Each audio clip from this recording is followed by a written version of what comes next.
মথুরবাবুকে ডেকে পাঠালেন রাসমণি। বললেন, ঠিকই করেছে গদাধর, ওর হাত দিয়ে মা আমাকে শাসন করেছেন। সত্যি? হ্যাঁ, আর সেই আঘাত হৃদয়ে আলো করে দিয়েছেন।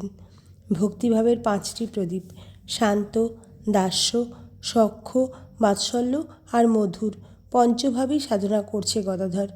শান্ত হচ্ছেন ঐকাত্য জ্ঞান, নির্গুণ সাধন। স্বস্থ, নির্লিপ্ত, ব্রহ্মনিষ্পন্ন হয়ে বসে থাকো।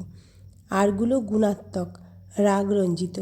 দাস্য হচ্ছে শ্রীরামচন্দ্রের প্রতি হনুমানের ভাব, সখ্য হচ্ছে বাসুদেবের প্রতি অর্জুনের, বাৎসল্য হচ্ছে গোপালের প্রতি যশোদার, আর মধুর হচ্ছে শ্রীকৃষ্ণের প্রতি গোপিনীর। যার যেমন ভাব সে তেমনি দেখে।